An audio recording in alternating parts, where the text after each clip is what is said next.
I'm 8 years old.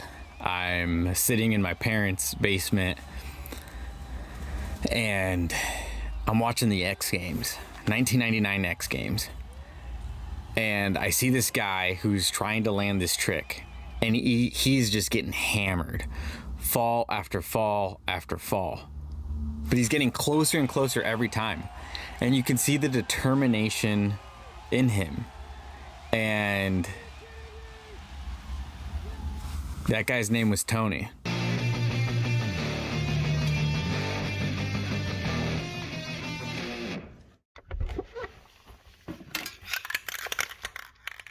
Often I don't sleep on planes. I just can't. So what I do is I watch movies. Recently on a flight back from Belize, I watched this documentary called Until the Wheels Fall Off. And it's a documentary on the professional skateboarder Tony Hawk. I instantly knew it was going to be about Tony's journey on nailing the 900. They did talk about that, and it kind of was about that, but not exactly. This was a story about an individual that dedicated his life to one thing. And he was so enamored by it that even when he initially started and the going got tough and life told him stop, turn the other way, don't keep going, he did. He kept going. It became his entire life. And to an extent, it's what he's known for. It's his legacy. Obviously, life is a balancing act. There's consequences to everything we do. If your primary focus is one individual thing, then you're neglecting many other things. And the documentary talks about that. And it goes into how it took him a while to rebuild his relationship with his family, his parents, his kids. At the time of recording this, Tony Hawk is, I think, 54 years old, and he's worth roughly around $140 million. Depending on what your flavor of success is, you could make the argument that Tony's made it. He doesn't have to prove himself to anybody. Yet he keeps pushing as if he was still competing. That's the story I want to focus on. I have an appointment to get to, and I'm not exactly sure where it is.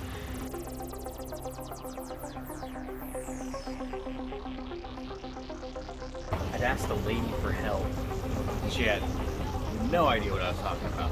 Your ticket and confirm place makes found it. We're all good.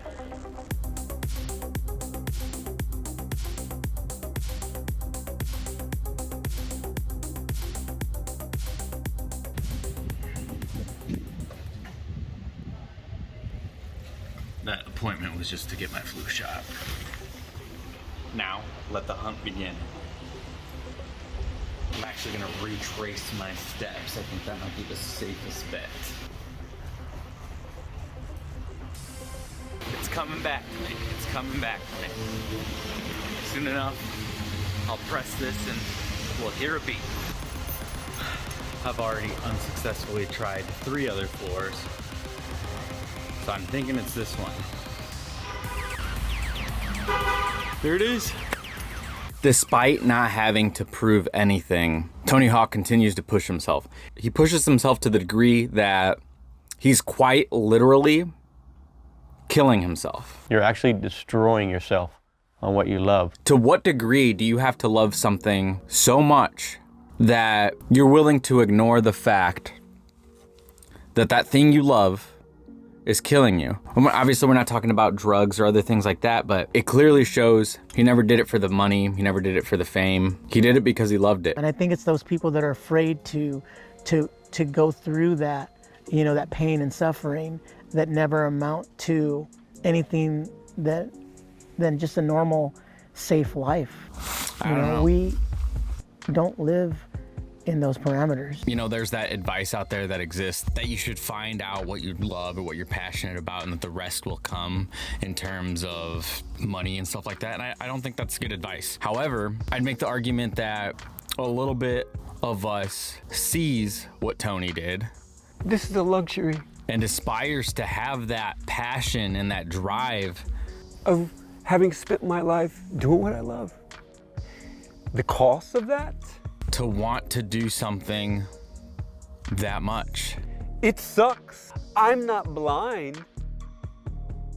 I'm not numb to the pain. We're not here for a long time, and I think we should enjoy it while we are here. But there's something inside of me propelling that I'm not going to give up until the wheels fall off. Because if we don't do that, then what is living? I'm still trying to push my limits. I don't know how long this will last, but I'm not going to quit.